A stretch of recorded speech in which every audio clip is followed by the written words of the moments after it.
Hello guys, it's Darksigner here from the German Duel Masters channel and welcome back to another video.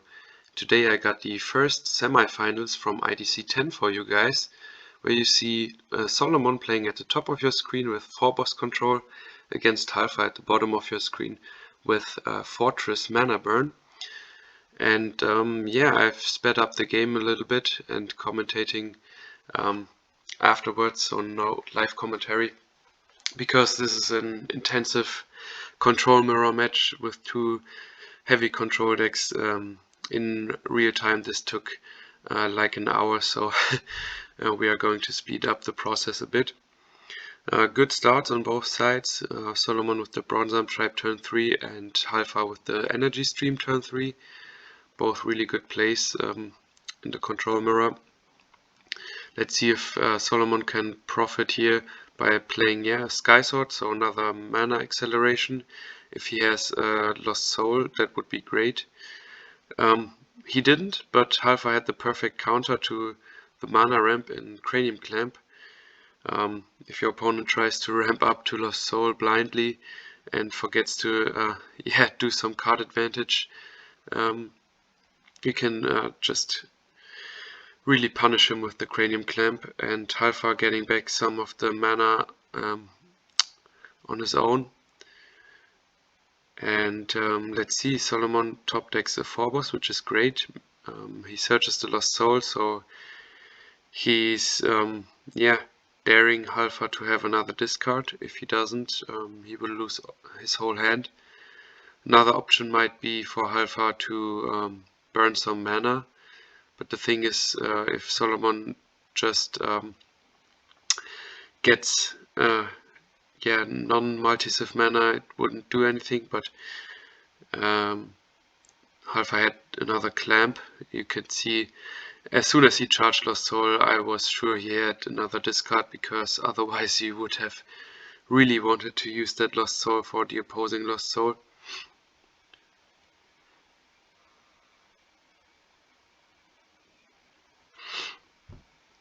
And yeah, Halfa searching with this Logic Cube, looking through his deck, which cards are in his shields, with which control tools he can he has available.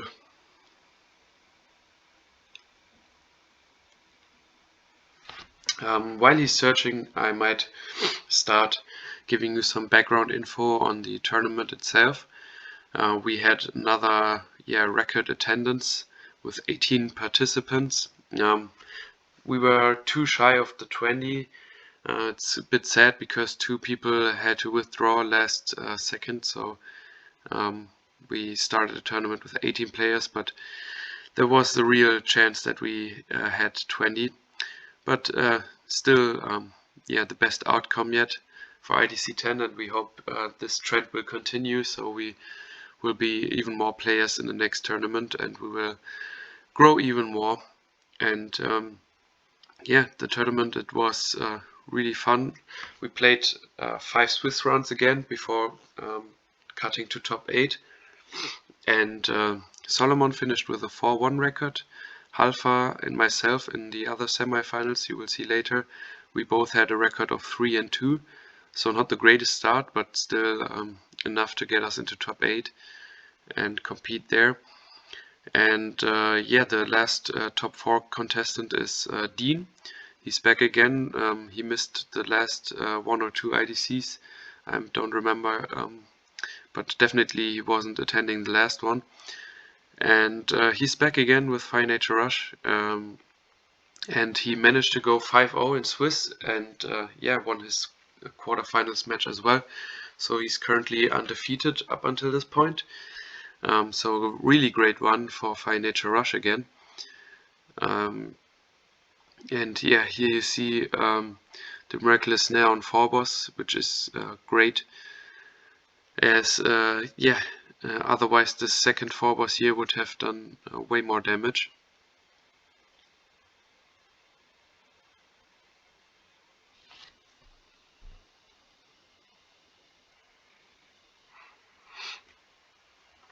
Let's see what Solomon decides to grab here.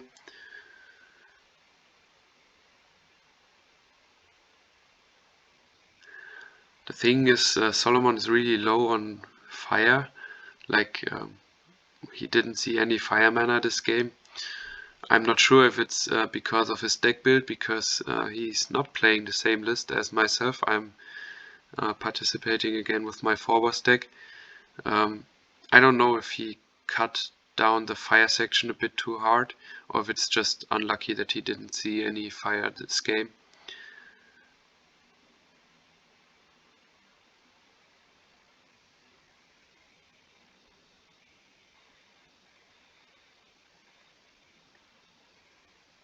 And yeah, he searched the Soul Swap, which makes perfect sense as it's really flexible. He can do either of the Belix, Phal or Phobos next turn and can search a spell from anywhere.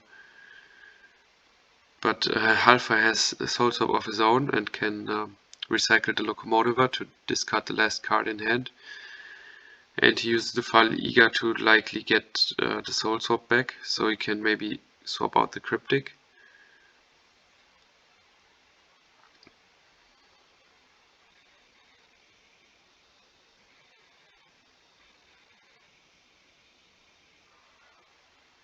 And yeah, he does exactly that. Solomon playing the Sky Sword here. I don't know if that was quite necessary. Maybe he could have charged it for an additional light source, because the deck outrace is also quite important in this matchup. And yeah, at the end of the game it can be a viable play to just soul swap opposing Sky Swords. Solomon is at 22 cards in deck and Halfa at 18, so Solomon still has yeah, nice advantage there. But yeah, you have to keep an eye on it early on, because it might haunt you later on in the game.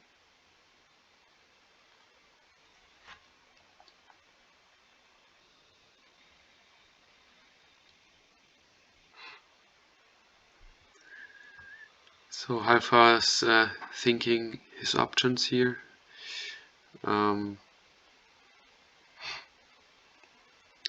It's a bit harder to play when you don't just top deck like Solomon. He has to sequence his plays right. And it looks like he's going for the Cryptic here.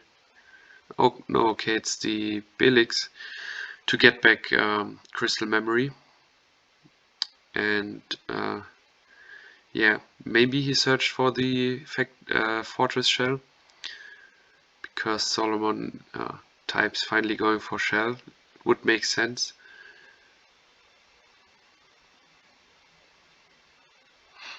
I don't quite remember if Solomon has a Lost Soul left. If so, that would be super punishing here if he top decked it. 5 mana looks like a Phal Eager, yeah, or a Sky Sword. Another Sky Sword would not have been that great in my opinion.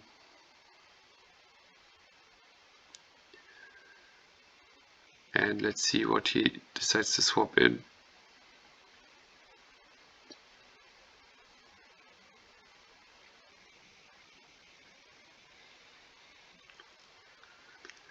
I mean, the only useful play I see is going for a Phobos, like swapping Phal back in and out. You could just keep the Soul Swap, that wouldn't make any difference.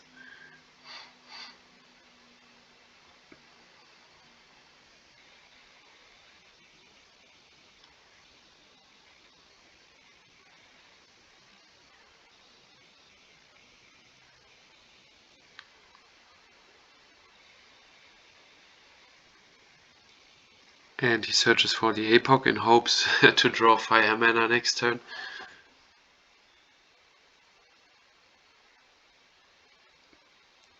Halfa probably drew the Crystal Memory here and goes for the Fortress Shell to burn the final light mana. And yeah, another, and it burns the Soul Swap, so yeah, no Belix plays here. And the Apoc, the Apoc looks like he didn't draw any fire mana. and Alpha discards the Belix. Yeah, we talked about Belix plays.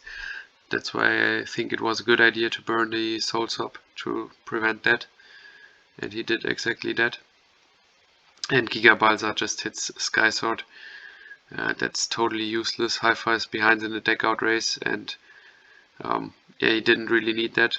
Of course, it could be problematic. Like if we look at the board state, we only look at like the mana and hand in this control matchup so far. But if we look at the board state, at this point, Solomon could just attack and go for game if there is no shield triggers in Alpha's shields. So Alpha has to think about that as well. He knows his shield, so he can probably just yeah, play around that fact. But the thing is, only Alpha knows his shield, so Solomon must be a bit afraid of shield triggers.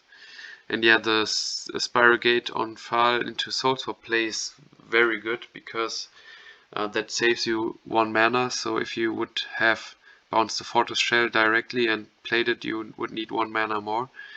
So going the route through Faliga is a very great idea.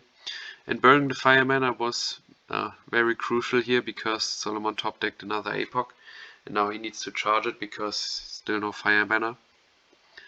And yeah, of course Solomon could go for it, but in his position I wouldn't go for it as well. I think I remember that Alpha indeed doesn't have any shield triggers, so if Solomon would go for it, he would go through. And here we see the same play like last turn: Spiral Gate, Faliga into Soul Swap, and doing Fortress Shell again, burning 2 mana. And at some point now I would maybe go for it if I was Solomon, because he has 8 attackers into 6 shields, and 1 Belix will block 1, so he could exactly go for game if there's nothing in the shields. And here you see the snare on Phobos. First of all, because it's Phobos and you don't want to let your opponent stack them, but also because Alpha knows he will die if Solomon just starts attacking.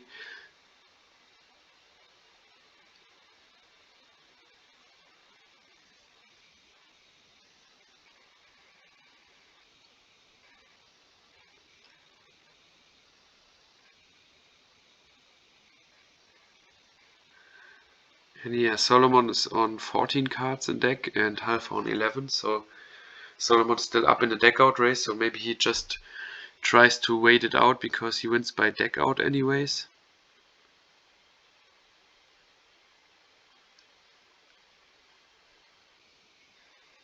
And going into shields is like a luck factor, and yeah, at this point Alpha doing the right move, giving him back the Sky Swords, because if he plays it he will lose the deck out race.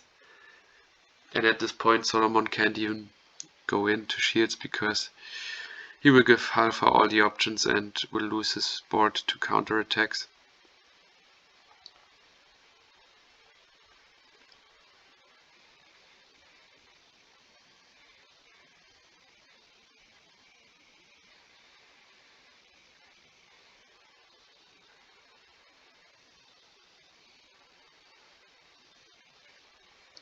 And yeah, he charges the Sky Sword to get some more mana sources, but I think at some point Alpha might take advantage of that and swap in the Sky Sword, getting Solomon even lower on deck size and winning the game by deck out himself.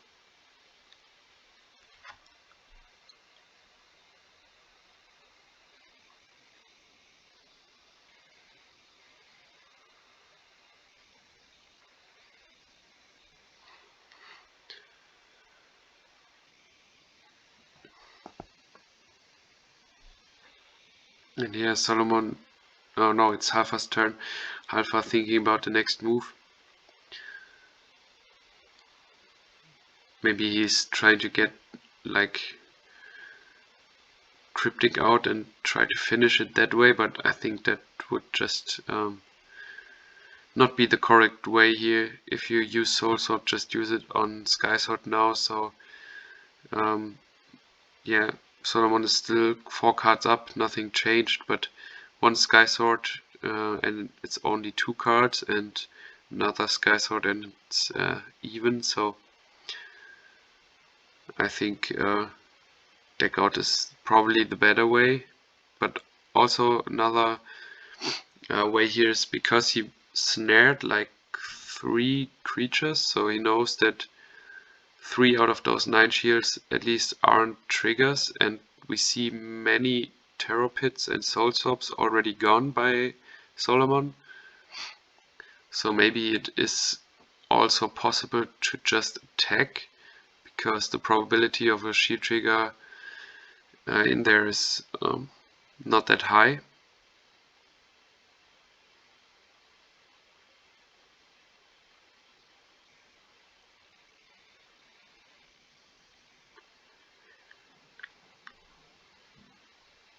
The thing is, I don't remember how many Soul Swaps Halfa has left, and of course there could be some stuck in shields.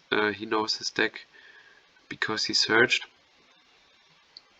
and if he doesn't have access to any, the Sky Sword route really isn't possible anymore. Also, yeah, you have to factor in how many Faligas or Belix he has left in deck to do Soul Swap recycling to do that play.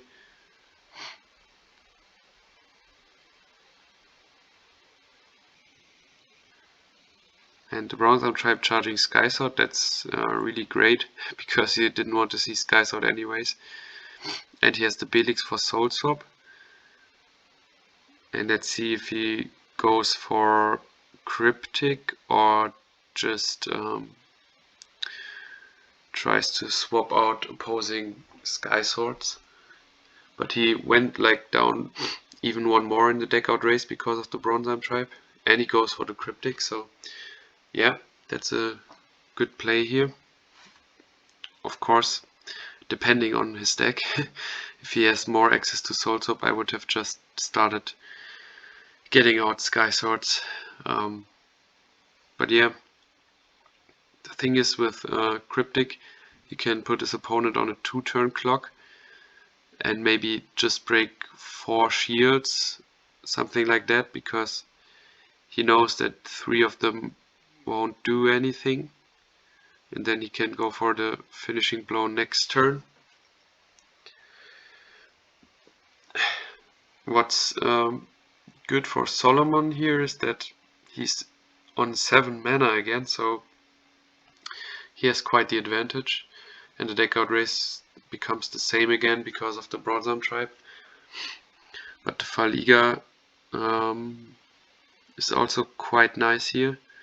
Maybe he can start soul swapping Halfa's Sky Sword now, and he goes for the APOC to remove some threats, which is also understandable. And yeah, oh, now I remember, because Solomon says Dual Fang. That's also a possibility. I think I remember that Halfa has it in hand the whole time, and Dual Fang can break 2 additional shields, so that could make make him win in one shot with Cryptic, depending on if Solomon has another fire mana. Because if he has the fire mana, he could just kill the Cryptic here. But if Solomon doesn't have the fire mana and therefore no out for the Cryptic, it could be game next turn because of the Fighter Dual Fang, which breaks an additional shield if you put it on top of Sky Sword or Bronze Arm Tribe. But Solomon has the fire mana, and this is not looking too great for Halfa now, because he's still 4 cards behind. Solomon had 10 cards in deck, Halfa had 6 cards in deck. And as the Sky Sword is gone now because Halfa burned it, that option might be out of the window anyway. So maybe it's time to start attacking now. because he has the fortress shells, which are just bigger than anything on Solomon's board. And yeah, the fighter dual fang, maybe just use it as a finishing blow, but no, Halfa playing it very conservatively, just pitting the Faliga, so if Solomon has a removal for Belix, Solomon can't go for game.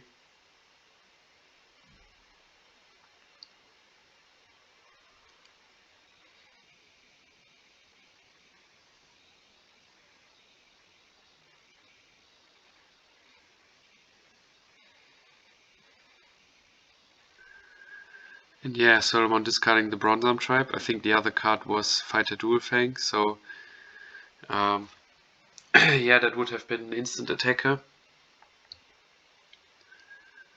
And Halfa had only 5 cards in deck, so the window to use Fighter Dual Fang is only next turn or the turn after that, because then otherwise you would deck yourself out.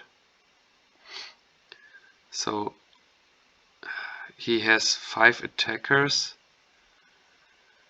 and even with Fighter Dual Fang you only break 6 shields. That's not enough, so I would wait for it like 1 turn. I would attack with all the fortress shells this turn and maybe the Faliga, but yeah, no, that one gets counter-attacked by the opposing Faliga.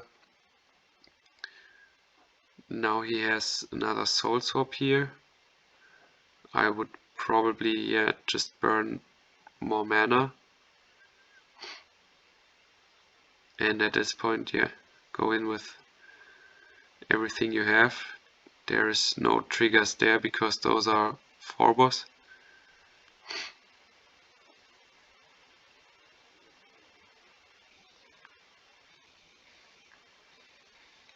And yeah, next turn he has 6 attackers, including the Sky Sword, which can become a Fighter Dual Fang.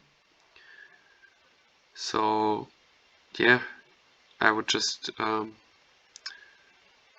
bank on the luck and hope that one is enough to go through, because as you see still 3 Terror Pits in the mana zone, and I think multiple Soul Swaps have been gone already. So yeah, I think it's right to go in and just assume that there aren't any triggers.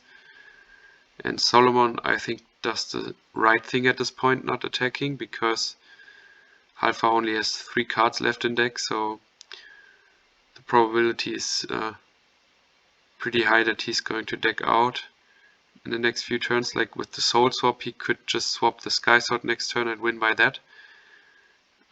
So Halfa has to win this turn either way. The Fighter Dual Fang put him to immediate deck out range. Oh, and yeah, there's the 4th Terror Pit. That's quite unlucky. Yeah, the Fighter Dual Fang, really nice tempo play here. And Halfa still on 3 attackers for 2 shields, so the last shield has to be a trigger.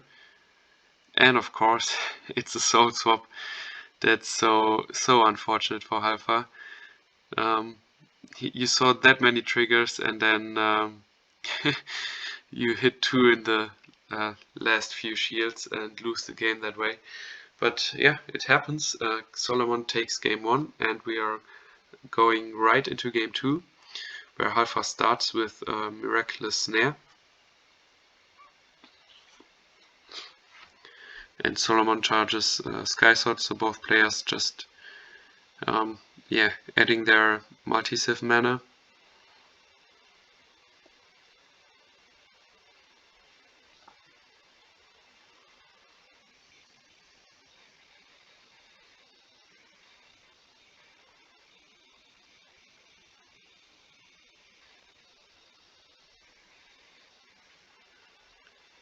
And Rebirth, so another multi-civ, but 3 colors already unlocked, which is good.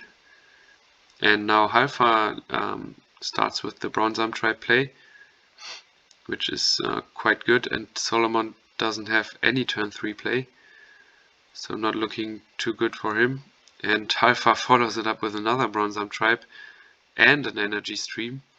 That's really where this deck shines. It lacks the mass removal power of fire, but yeah, in the control mirror, having card draw is pretty good. So combining the Mana Excel by nature with draw, so you don't deplete your hand, and that was the perfect start. Double Bronze Tribe with Stream into Lost Soul. Yeah, I think this game is pretty much over. I think Halfa should have that one in his bag.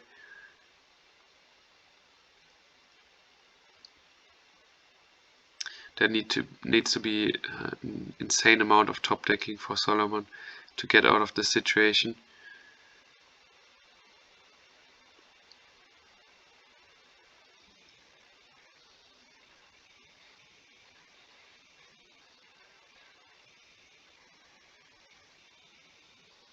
And yeah, Halfa looking at his shields probably, checking again which cards he has access to, and searches the Fortress Shell. If Solomon doesn't have a discard here, it's pretty much over, because he will start burning mana. Yeah, the Belix into Void Charger plays nice, I guess, but that doesn't really help him. And let's see after which mana Halfa goes. He goes after the 2 multi-sieves, so the green mana. And yeah, here you can see there are quite a few spectators watching this game, so it's nice to see that this tournament really took off, and yeah, we have so many participants and people like watching the final games as well. And yeah, it's an intense game, but yeah, Halfa is definitely in the way better position, taking out Fire and Nature mana completely again, and Solomon just playing it out for the off chance that he sneaks maybe a deck out win or something like that, but chances are very slim. And Halfa top decking good card after good card with Soul Swap first, and now a tutor for Soul Swap, or Faliga doing the same job, just giving him a bit more board presence. And yeah, Solomon just passing. I think we will see another mana burn here. Yes. Getting rid of the light mana. Maybe he should have gone for the darkness mana, because at 4 mana he can still play Clamp and Gigabalsa. And yeah, light mana is only good at 5 or 6 with Fal and Phobos. Otherwise, Solomon just hurts himself with the Belix, so I would have burned the darkness mana first. And now, yeah, Halfa going on the offensive side with Cryptic here, and still has 3 mana left to get rid of the Belix. He will give him the Belix back, so he will burn even more mana. That was just a bounce. And yeah, he just charges Belix and plays the Clamp. Yeah, that's the situation I was talking about. That could have not been possible if he went for the darkness mana. And now a really heads up play by Halfa to leave him at 1 shield, because of top decked, or yeah, not only top decked, but with a Miraculous Meltdown in his hand, Solomon could win it, because Halfa probably knows that he has 0 shield triggers, and then the lonely Gigabalsa will win him the game. So very good move by Halfa. Definitely a strong play to yeah, play around that Meltdown and taking the game safely with his 3 attackers this turn. So Halfa takes this game too, and yeah, evens the score 1-1, and we go to game 3. where both players start with their multi-civ mana again. And yeah, at turn 3 is where the game usually just starts in the control mirror. No need for a turn 2 Belix in the control mirror.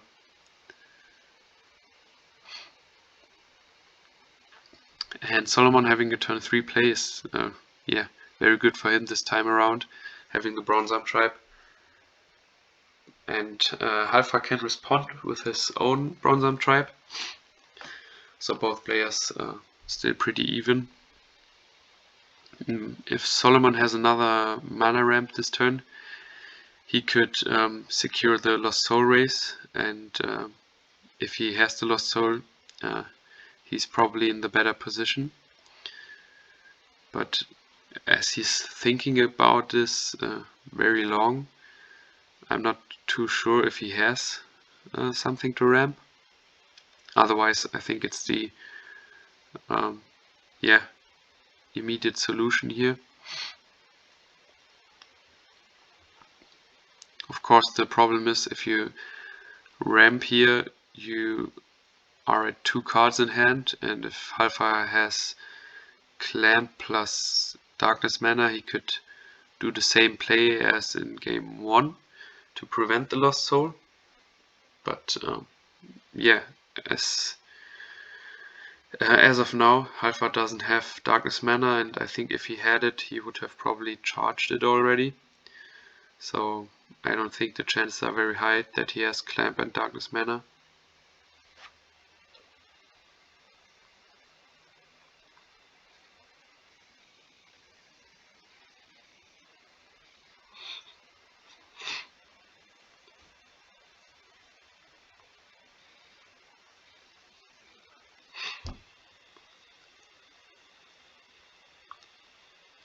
So yeah, Solomon has the ramp, but stays at 3 cards in hand because he was afraid of the Clamp, and I totally disagree with this move, because I think he should have the read that Halfar doesn't have Darkness Mana. I think, of course, if Solomon doesn't have Lost Soul, this move is very solid. Then it's probably the right move. Well done. But if he had Lost Soul already, then I think he should have taken the risk that Halfar doesn't have Darkness Mana plus Morbid. And he has the Lost Soul, but I can't tell you if he had it already or if he top decked it.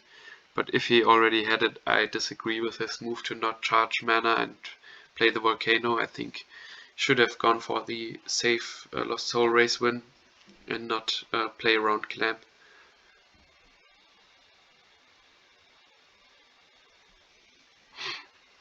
But yeah, Halfar's still in it because he had so much mana ramp on his own, so he has sufficient mana to for all his plays.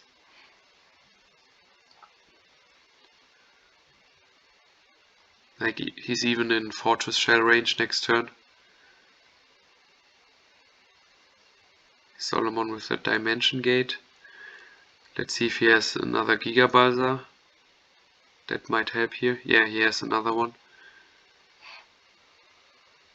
Yeah, that's just a pit, but that's still sad because it would have been a Darkness Mana for Halfar. And he still doesn't have any Darkness Mana, which is quite the struggle here.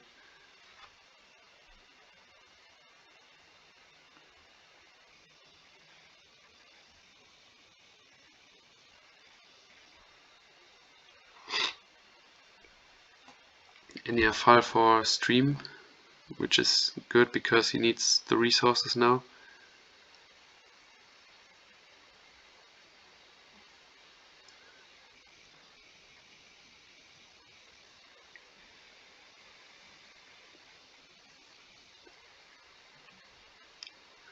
Solomon thinking about his next move. So I skipped a bit forward here because Solomon took quite a while to make his decision here to charge the APOC and play the Phobos. Maybe his other option was to play the APOC on all of Halfar's board, which would not have been that bad. And now I don't get that move. That looks so silly. Why did he make that move? Oh man, he took an APOC with the 4 boss. That's just, oh no. I'm sorry, but yeah, that move's not good. He technically just spent 6 mana for nothing. Like literally for nothing, only to have a 4k buddy on board that doesn't do anything because he won't attack next turn anyway. Now he plays the APOC. He could have done that the last turn and cleared the whole board and still have the 4 boss to search for whatever he needs. Now he's going to lose his nature mana, so maybe he might want to search for some with 4 boss and can't now. I totally disagree with this move here. Let's see if that backfires and yeah, takes Solomon's winning position away, because he had the way better start with the Lost Soul at the beginning, but Halfar's completely back in it with all his mana, and yeah, he just needs to find the right cards from the top of his deck to burn Solomon's mana, and from there on I think he might be in the better position.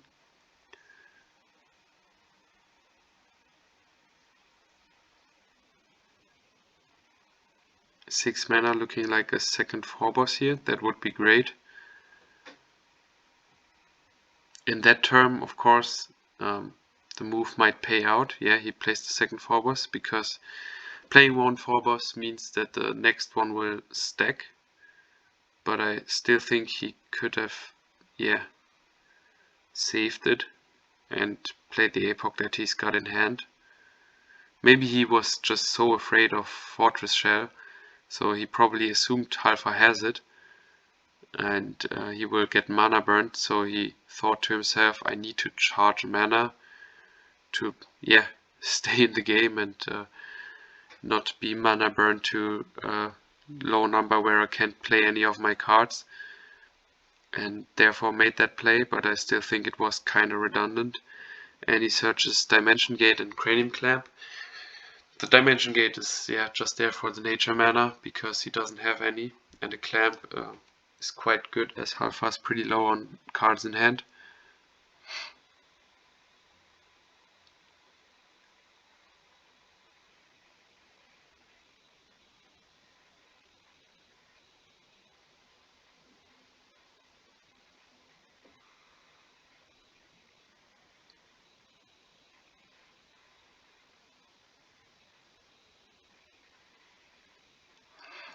Two mana looking like a Spiral Gate, but I don't know if Halfar wants to Spiral Gate any of his opposing cards, and yeah, his own cards neither, because okay, 2 mana for the Belix, yeah, that makes sense. For the Clamp to clear Solomon's whole hand, because yeah, Spiral Gate on his own mana accelerators wouldn't be great as well, because that would just mean he will lose the deck out race even more. And yeah, this Spiral Gate was quite good for the Belix again, taking back Soul Swap. And Solomon with the third 4 boss. If Halfar, yeah, the problem is, what do you search here? Because if Halfar gets a Darkness mana, he can just Soul Swap the Belix and play the Lost Soul. Oh no, he can't, he's 1 mana shy of that play.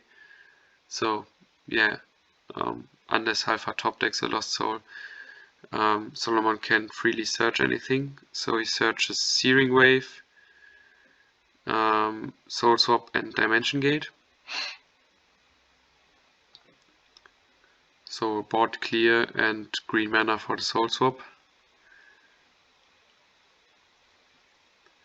Let's see if Halfar can deal with the hand.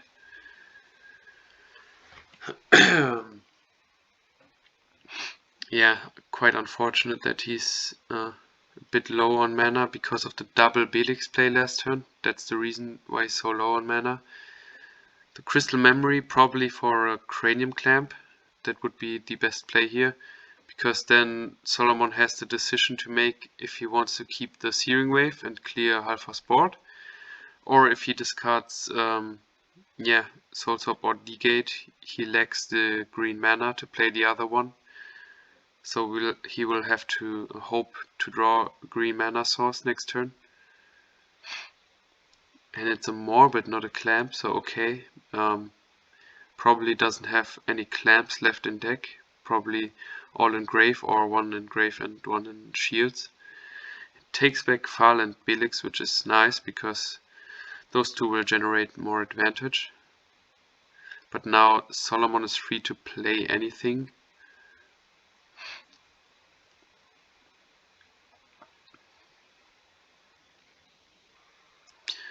Yeah, I could see him playing Dimension Gate and Searing, because Soul Swap doesn't really do too much here. You can Soul Swap another Phobos, but that, like, how many spells more do you need just to lose to a Lost Soul by Halfar next turn? That wouldn't make too much sense in my opinion. I think it might be, if he wants to use Soul Swap here, it might be the play to Soul Swap the Giga Balsa in and out to snipe the Fahl or the Belix out of Halfar's hand.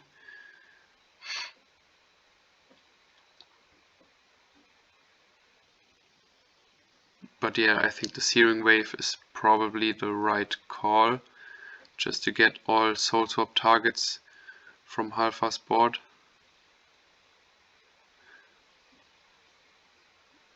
Or, yeah, if he has a Clamp left in deck, he could Soul Swap the Phobos and go for a Clamp. Okay, now he goes for Bronze Arm Tribe, which is fine. He's thinking, Solomon, so maybe he wants to start going aggressive and attack here. I mean, I don't disagree. He has full board control and Halfar doesn't have any mass removal in his deck. So, yeah, unless there are many triggers in Halfar's shields, I think it's the right move.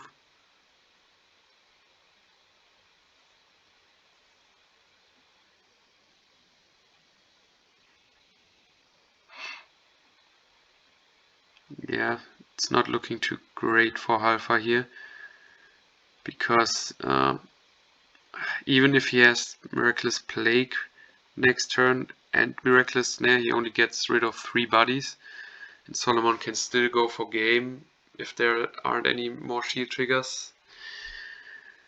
It's really not a good situation.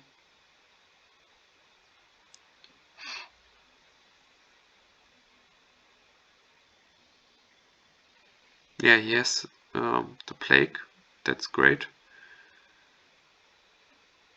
And the 3 mana left. Okay, now it's Belix, which is still fine, it blocks an attack. Unless, of course, Solomon has another removal for that. But yeah, even if that Belix survives, Halfar needs to have a shield trigger, otherwise the game's over.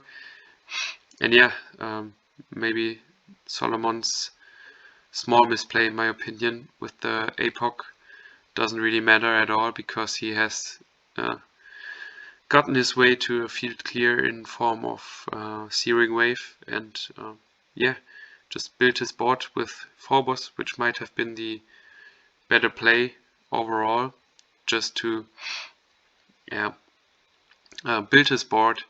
And Halfar doesn't have mass removal, so maybe building the board is better.